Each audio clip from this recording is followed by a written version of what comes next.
Olá pessoal, tudo bem? Estamos aqui mais uma vez para mais um episódio do nosso podcast Atualizando. Estou aqui na companhia do professor Alexandre. Tudo bem, Alexandre?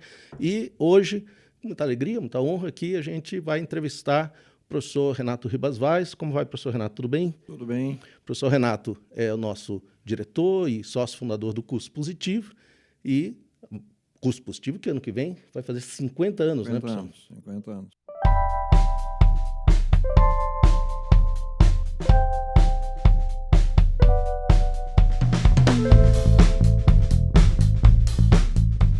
Vamos começar essa conversa, professor Renato, pelo seguinte. O senhor tem uma trajetória de professor da Universidade Federal do Paraná. Então, eu queria que os nossos ouvintes, muitos alunos, muitos que sonham em ingressar na Universidade Federal do Paraná, como foi sua trajetória lá, professor? Bom, eu entrei na Universidade Federal do Paraná em 1964. Passei no vestibular de Engenharia Química, fui fazer esse curso lá. Coincidentemente, você está perguntando a minha carreira como professor, então aconteceu nesse interregno aí um episódio curioso da minha vida.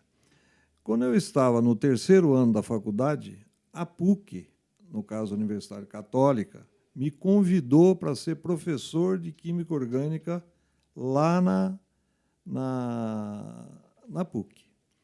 Eu, nesse tempo, já era professor de cursinho, na época, e eu aceitei e fui ser professor de Química, lá na PUC. Então, comecei a dar aula, dei aula 1 ano, dei aula 2 anos, e como eu já estava na carreira de professor, eu resolvi daí fazer um vestibular para entrar na faculdade da PUC como aluno do curso de licenciatura, que era o curso que formava para professor. Daí eu entrei lá e entrei no primeiro ano do curso. E eu dando aula de Química Orgânica para o segundo ano. Então eu entrei no primeiro ano, dei aula o ano inteiro, foi tudo bem. Eu tive alguns alunos conhecidos, eu tive um aluno famoso, que era o irmão Firmino Bonato, que foi o autor dos livros de Química da FTD durante muito tempo, foi meu aluno na faculdade. E quando eu estava no fim do primeiro ano, passando para o segundo ano, o secretário da escola me chamou. Falou, professor, vai acontecer uma coisa um pouco difícil o ano que vem. Eu falei, qual é o problema? Acontece o seguinte, o senhor vai ser professor do senhor mesmo. Como é que vai ficar daí a coisa? Eu acho que não é bom o senhor continuar com isso. Eu falei, não há problema nenhum, eu já tenho muita aula por aí para dar, então eu vou pedir demissão. Eu acabei pedindo demissão do meu cargo de professor, porque eu ia ser professor, deu mesmo. Eu era o aluno e ia ser o meu professor iria ser eu. E daí eu desisti da PUC, no caso. Aí continuei meu curso de universidade, terminei o curso de Engenharia Química, eu estava no 5º ano na ocasião, passei, terminei, fiz o curso de licenciatura na PUC, formei professor de Química também, e daí completou o meu ciclo na faculdade como professor. Então, no ano que eu me formei na Engenharia Química, que foi o ano de 68, em 69, no começo do ano, o coordenador de Química, que era o diretor lá do setor, naquele tempo era um setor de Química na universidade, me convidou para que eu desse aula de Química Orgânica. E, naquele tempo, o professor era simplesmente convidado. Hoje nós sabemos que o professor, para entrar na universidade, ele precisa fazer concurso. Era diferente. Então, naquele tempo, era um convite. Então, eu fui convidado, entrei para dar aula. No primeiro dia que eu fui dar aula, eu dei aula, esse coordenador era o titular da cadeira, ele foi assistir a minha aula. Depois que acabou a aula, ele falou, eu não preciso mais vir na tua aula, você pode dar aula para o resto da vida, que eu estou feliz, não vou voltar mais aqui. E ele saiu e eu continuei dando aula lá. Aí, na ocasião, a universidade tinha alguns horários de serviço que você era contratado. 20 horas, 40 horas, dedicação exclusiva, dependia. E eles me ofereceram um período integral de dedicação exclusiva.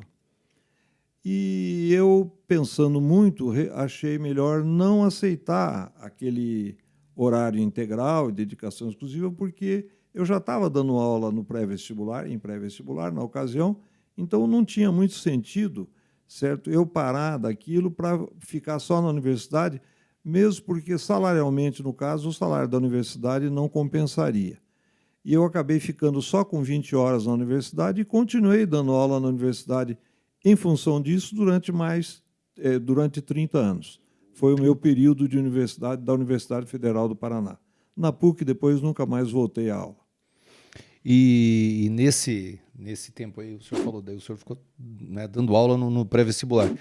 E quando que nasceu o Positivo, que agora aí vai já comemorar os seus 50 anos, dos quais aí nós estamos aí, eu e o Daniel, mais de 20 anos? Veja, eu estou envolvido com o vestibular desde 1960, quando eu fiz o vestibular a primeira vez. Eu tentei vestibular de medicina, 2 anos, eu vi que a minha vocação não era bem aquela, desisti, acabei fazendo engenharia e comecei a dar aula no cursinho em 1964, num cursinho que hoje não existe mais, chamado Pedro II. Dei aula lá durante 2 anos, depois desse tempo, eu fui convidado a passar para o curso Dom Bosco, no caso, que era o curso que tinha sido fundado 1 ano antes de eu entrar no Pedro II, o Dom Bosco é de 1963. Eu entrei lá no Dom Bosco, fui dar aula, e, na ocasião, o Dom Bosco separava-se em 2 partes, medicina e engenharia. Então, eu fui dar aula tanto na medicina quanto na engenharia, certo? E eu fiquei nesse sistema de aula, e, em função da quantidade de aula que tinha, na ocasião, a gente dava mais ou menos coisa de 60 aulas por semana, certo? Mas foi um tempo diferente, porque, na realidade, as salas, por exemplo, eram salas não muito grandes, mas não tinha microfone. Então, você tinha um desgaste de voz muito grande. Quando foi em 1971, nós recebemos uma oferta, alguns professores, de transferir do Dom Bosco para o antigo Bardal, curso que hoje não existe mais. E alguns professores se transferiram para o Bardal. E eu fui um dos professores que fui junto nessa transferência. Quando nós chegamos no Bardal, nós vimos que a estrutura dele era uma estrutura talvez um pouco diferente daquela que a gente pretendia de um curso de excelente qualidade. Então, aquelas pessoas que tinham saído e se transferido de curso, nós se unimos e dissemos, olha, acho que nós devemos fundar o nosso curso. Então, nós ficamos 2 anos lá, juntamos o dinheiro nesses 2 anos, fomos juntando um pouco de dinheiro todo mês, certo? E, no final de 72, nós abrimos o Positivo, que é o curso que existe até hoje. Foi uma sociedade, eram 8 sócios, no caso, na ocasião, certo? Nós coletamos alguns professores a mais ainda, que não tinham, eram mais 3 ou 4 professores a mais, além dos sócios, e nós fundamos o curso na Vicente Machado, na sede onde nós estamos até hoje, certo? Na ocasião, nós fizemos um curso de final de ano. Naquela ocasião, os alunos eram desligados praticamente das escolas ali pelo dia 10 de dezembro, e o vestibular acontecia em 10 de janeiro, mais ou menos. Então, nesse intervalo de que terminou o curso lá, nos cursinhos onde existiam, que era o caso do Bardal, e a gente foi para o Positivo, nós começamos a dar aula no Positivo dia 18 de dezembro. E aí nós demos aula de 18 de dezembro até a véspera do vestibular, em 10 de janeiro, nessa época, onde nós demos aula no Natal, no Ano Novo, 31 de dezembro, 1º de janeiro, 24 de dezembro, 25 de dezembro, demos aula todo esse tempo. E tivemos aí a sorte de ter um número razoável de alunos que nos acompanharam nesse propósito desse curso de final de ano, que nós chamamos, na realidade, de uma revisão de final de ano. Então, tivemos sorte, tivemos vários alunos que nos prestigiaram no curso, foram aprovados no vestibular. Nós fizemos um cumprimento a esses alunos no começo do ano, no ano letivo de 73, e já no primeiro ano nós tivemos a felicidade de ter 2.400 alunos matriculados. E naquela época era só o cursinho, né? Não existia colégio. Então, a trajetória de abertura do Positivo é dessa época, dessa ocasião. Certo? O colégio, terceiro ano, nós fizemos um convênio, na época, com um colégio chamado Camões, onde os alunos faziam aulas no cursinho de manhã e, à tarde, eles tinham algumas aulas no colégio lá no Camões, que era ali o colégio nosso funcionava na Rua 15, certo? Ali naquele trecho ali da Boca Maldita, era ali que era o colégio, certo? Nós alugamos um prédio ali, tinha 8 andares, era uma agonia, porque eram 8 andares e era um elevador só, certo? E os alunos, a maioria, tinham que subir pela escada, porque não tinha jeito, ia até a sala, ia até o 6º andar. Depois, nos andares últimos, lá a gente fazia uma parte da administração do grupo já nessa época, certo? Então, os alunos ficaram ali no colégio até que nós fundássemos o nosso colégio. E o que aconteceu, esse colégio foi fundado em 1975, e aí, em 1976, nós construímos um prédio para começar em 76, lá na Ângelo Sampaio, onde o colégio é, até hoje, o ensino médio. Na realidade, seria o ensino médio de primeiro ano e segundo ano, certo? Naquele tempo, se chamava de científico, né? Se conhecia mais como científico. Mas, afinal, era ensino médio. E, dessa época, nós tivemos bastante sucesso com o colégio foi crescendo bastante, e aí surgiu a necessidade de um ensino de primeiro grau.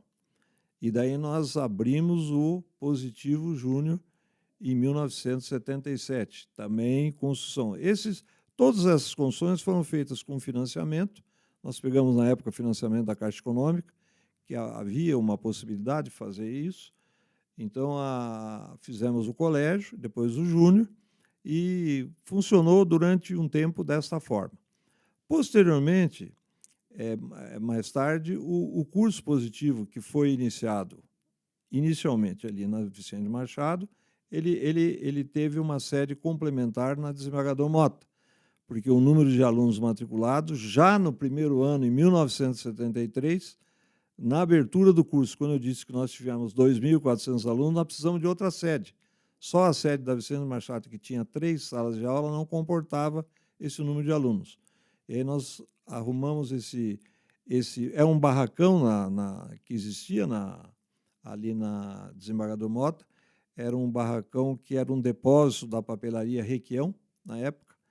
Nós convencemos a papelaria Requião a repassar para nós o barracão, certo? E, na ocasião, nós fizemos a divisão do barracão em várias salas de aula e pusemos uma parte dos alunos ali.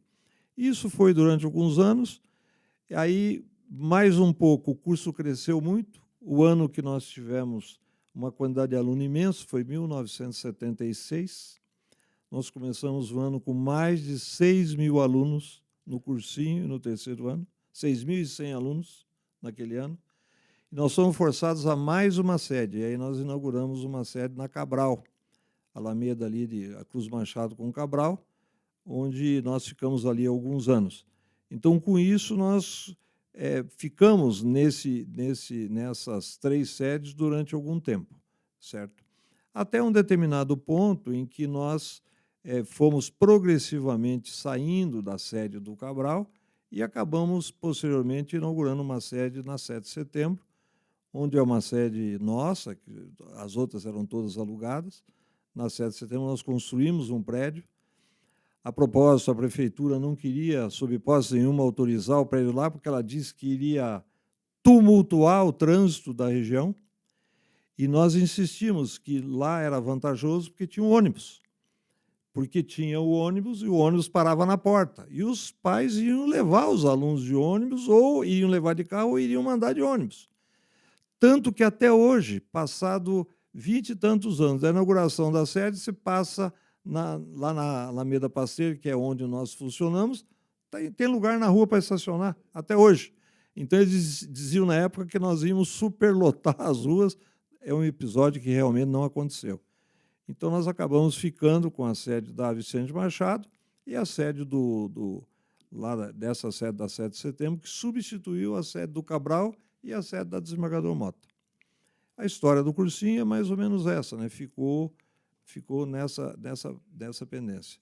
Claro que isso foi evoluindo com o tempo, mas, à medida que o tempo foi passando, houve um fenômeno no Brasil bastante grande, que foi a proliferação das escolas particulares, as universidades particulares, melhor. Houve um aumento substancial das universidades particulares e, com isso, claro, os alunos passam a entrar mais alunos do que a demanda, né, de que existia, certo? Ou seja, o crescimento vegetativo não era tão grande quanto o aumento das vagas que teve nas particulares. Então, com a entrada dos alunos nas particulares, obviamente, o número de alunos no curso diminuiu um pouco, claro. E foi isso que nos permitiu ficar tranquilamente, tanto na sede da Vicente quanto na sede do Batel. E agora, posteriormente, nós tivemos a inauguração de uma sede lá no Auer, que é para atingir um outro bairro da cidade, ou seja, uma coisa mais distante, porque os alunos tinham alguma dificuldade de chegar até o centro. A gente, lá no Auer, tem muitos alunos que são de São José dos Pinhais, né? Então, os alunos vêm e andam só um pedaço do trecho, e não o trecho inteiro para chegar até o centro da cidade. E nesse tempo a cidade cresceu também, né? A cidade cresceu, o movimento foi grande. O Positivo Júnior foi criado com um certo número de salas, nós dobramos o número de salas posteriormente, certo? Tivemos bastante aluno. Chegou uma determinada época que o Positivo Júnior chegou a ter 4.000 alunos, certo? Ângelo Sampaio chegou a ter 2.300 alunos, certo? Mas com a evolução do tempo e com as alterações que existiram, os alunos a cidade foi crescendo, outros colégios também cresceram, obviamente, e com isso o pai, por conveniência, matriculava o aluno mais perto de casa do que ia até a sede do Positivo, certo? Então, isso aconteceu, mas, de qualquer maneira, nos permitiu, posteriormente, que nós abríssemos uma sede lá no Jardim Ambiental, certo? Que foi que repartiu, vamos dizer assim, o mercado de primeiro e segundo grau. Professor, bom, É um resumo, né? Sim. Agora, com toda essa experiência, né, seja a sua experiência como professor da Federal e tudo que o senhor aí resumiu para a gente dessa experiência no mercado e no seu trabalho como diretor de cursinho, eu queria que o senhor contasse para os nossos ouvintes e audientes, né, que nós estamos no ar, né? E agora, professor Renato? A Federal hoje, o vestibular hoje, qual é a expectativa com a sua experiência? Como o senhor enxerga? A minha opinião é a seguinte: a universidade deveria dar ao vestibular uma importância maior do que ela recebe da universidade. Porque, na realidade, ela é o acesso aos alunos da universidade. Os alunos ali têm um início.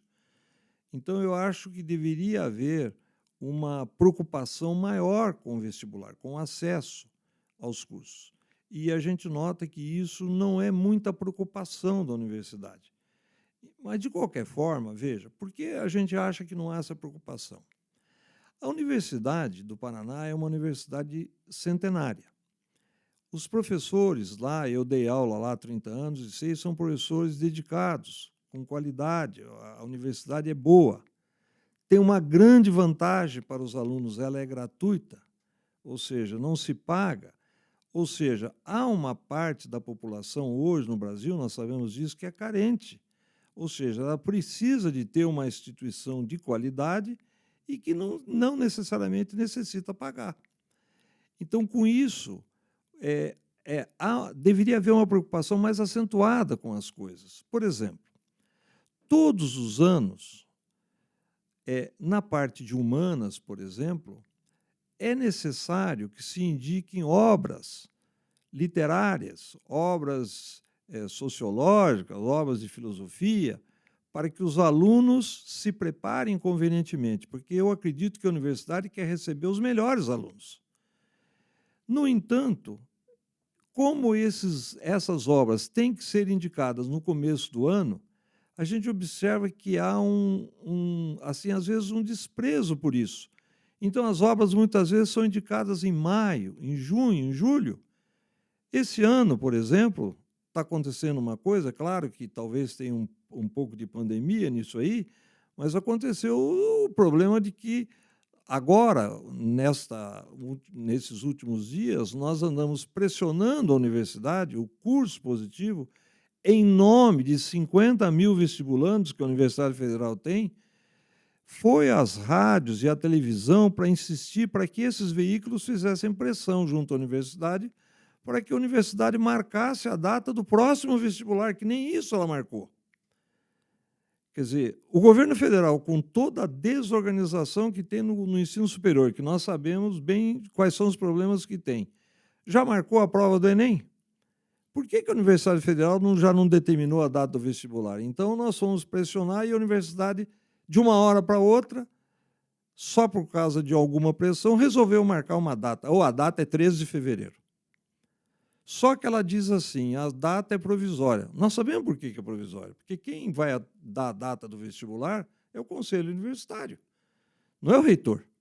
O reitor já deveria ter feito esse empenho junto ao Conselho Universitário para que marcasse essa data. Nós sabemos que a Universidade Federal, quando solta o seu calendário para o ano, geralmente ela programa a data do vestibular. Nem isso ela fez esse ano. Ou seja, não há a consideração, a importância que deveria ter para todos os alunos. Prova disso, esse ano, quando tradicionalmente há 50 mil candidatos, esse ano teve 31 mil candidatos. Ou seja, uma queda muito acentuada. Dos 31 mil candidatos, certo? 16 mil nem compareceram à prova. Ou seja, manifestaram desinteresse. Será que é desinteresse? Será que já entraram noutra instituição? Será que já foram procurar outra instituição? Mas nós não podemos deixar a nossa universidade, que é oficial e que tem, como eu disse, é centenária e de alta qualificação, acho que é a primeira universidade brasileira, né? Sim. Quer dizer, então, como essa universidade pode deixar-se ao desprezo de não se considerar a entrada dos alunos como super importante? Os nossos alunos merecem uma atenção muito grande na universidade, porque é dali que vão sair os talentos futuros para o Brasil. Quer dizer, então nós precisamos de ter qualificação para isso. Então, a gente empenha para que todo o detalhe do vestibular seja feito. Como é que o positivo trabalha normalmente? Nós fazemos uma programação do que vai acontecer no próximo ano com 6 meses de antecedência antes de terminar o ano. Nós estamos pensando no ano seguinte. Agora não podemos pensar nem nesse ano, quanto mais no ano seguinte, porque esse ano ainda não tinha nada formado. Essa semana que se definiu, vai ter uma prova 13 de fevereiro. Vamos esperar que seja mesmo, porque ele disse, é por uma data provável. Esperamos que confirmem a data, porque nós vamos apostar nessa data até o fim do mundo e vamos cobrar do reitor que ele disse uma data, ele que cumpra a data agora de alguma forma. A própria lista de livros, né, professor, que está lá dito assim, não haverá mudança significativa. Pois é, o que quer dizer isso? Também é algo que fica no ar, né? Nós estamos supondo... O que eu posso dizer para o meu aluno? Estude as mesmas obras do ano passado. Reze para todos os santos para que não mude. Não pode mudar, porque como é que vai mudar uma obra na última hora e fazer com que o aluno saiba? Um livro de literatura que ele tem que ler, que ele tem que entender a obra, porque não adianta fazer resumo de livro de literatura. O cara tem que ler o livro para que ele entenda a obra, para que ele possa responder as questões de literatura na prova. Então, há uma dificuldade muito grande nessa indefinição das coisas que poderiam, cá entre nós, serem definidas com muita antecedência. Certo? Quando vai começar o calendário do ano que vem? Estão dizendo que é no fim de março. Quando vai terminar? Já deviam ter terminado. Vai começar em março, vai terminar em 31 de dezembro. Tudo bem. Nós sabemos já uma programação que nós vamos ter para 2023. Ou seja, que em 2023, provavelmente, o calendário da universidade vai se juntar ao calendário civil. Ou seja, vai coincidir as coisas e daí as coisas vão voltar ao eixo normal. Vamos esquecer o ano da pandemia, que agora nós tivemos um vestibular em julho, que foi referente ao ano de 2020.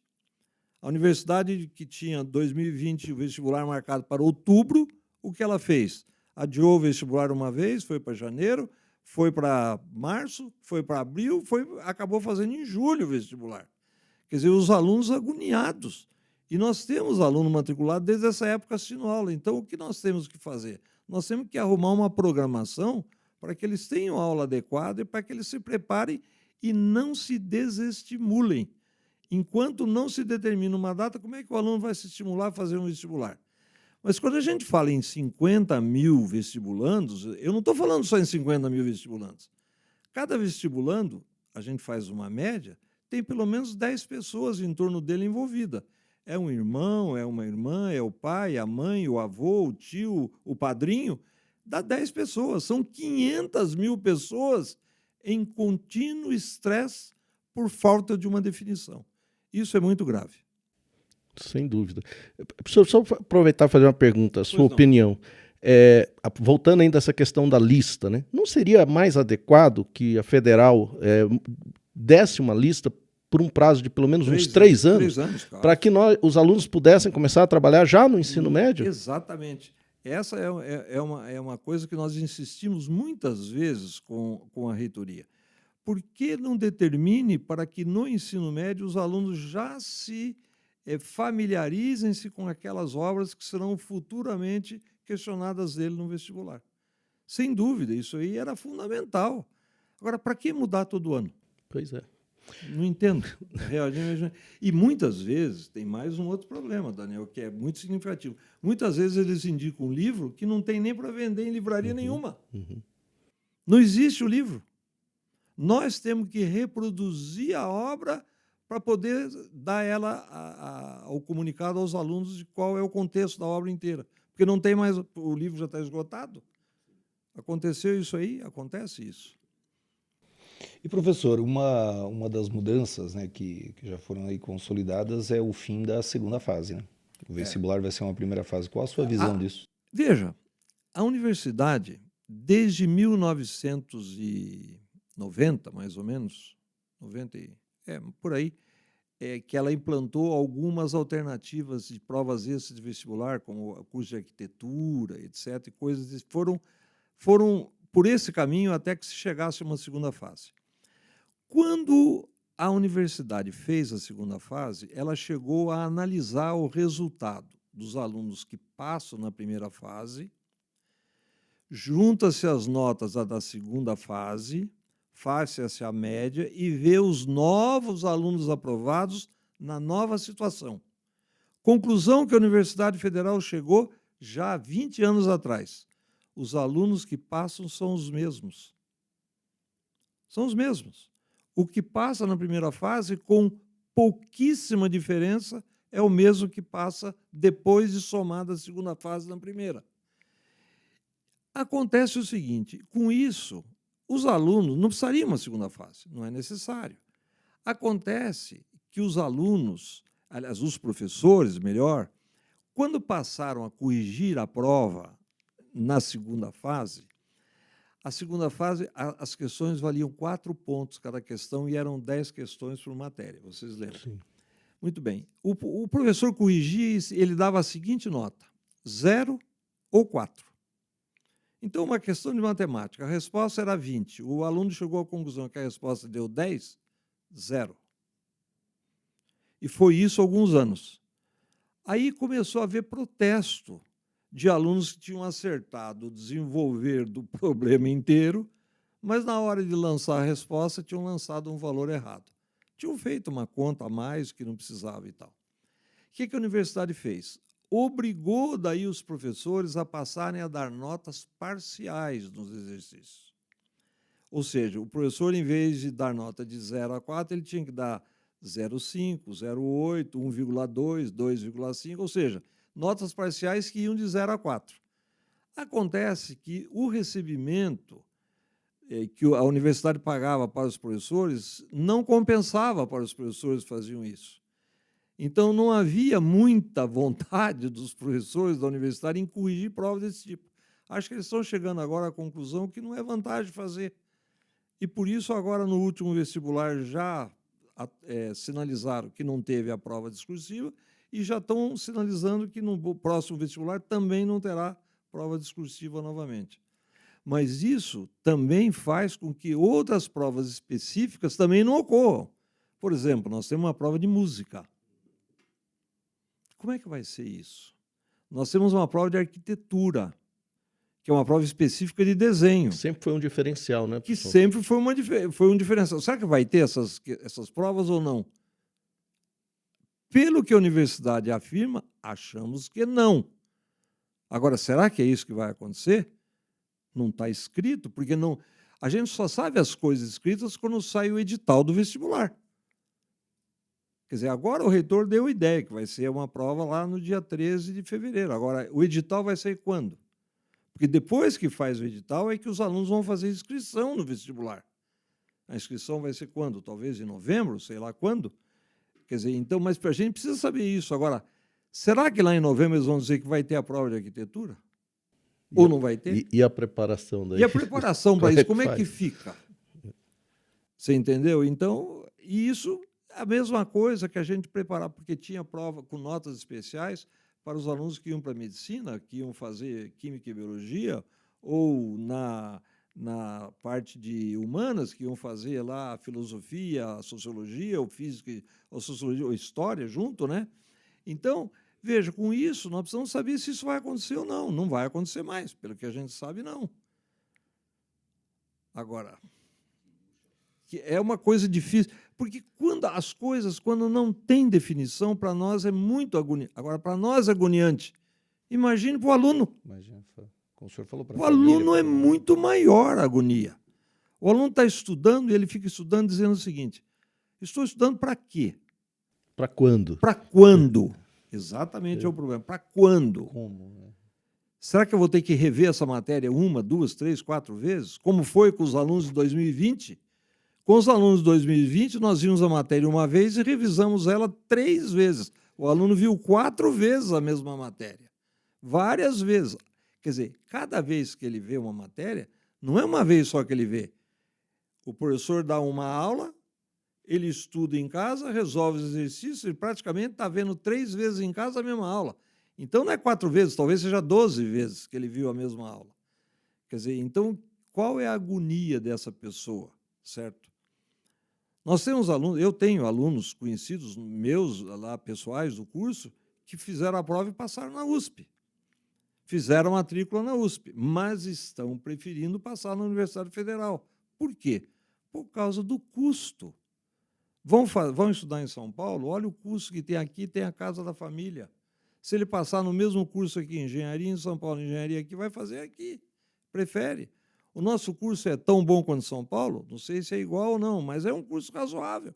Dá para o aluno estudar aqui, se formar e ir bem profissionalmente, futuramente. Então, há um problema sério disso aí.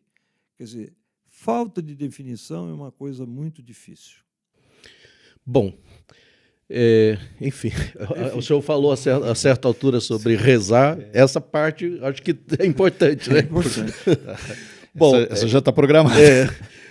Bom, vamos encerrar. Professor Renato, o senhor gostaria de dizer mais alguma coisa, algum comentário para a gente poder encerrar aqui essa nossa conversa? Não, eu só espero que os nossos alunos tenham a devida paciência, certo? Aguardem as instruções devidas e que eles estudem com afinco, com as definições feitas e que tenham bastante sucesso no vestibular. É o que a gente espera que aconteça e o que tem acontecido há 50 anos desde a nossa fundação. Exatamente. Sempre nós somos líderes nas aprovações e vamos continuar sendo assim sempre, ou seja, com o cuidado que a gente sempre teve com a preocupação em ensinar da melhor maneira possível. Professor Renato, muito obrigado pela sua presença. Alex. Eu que agradeço. Obrigado também. Gente, um abraço para vocês. Encerramos aqui mais um podcast, atualizando, um podcast especial, creio, com muita informação e muita coisa aí para você pensar e acreditar, que eu acho que é o mais importante, né? É isso. Um grande abraço a todos e até a próxima.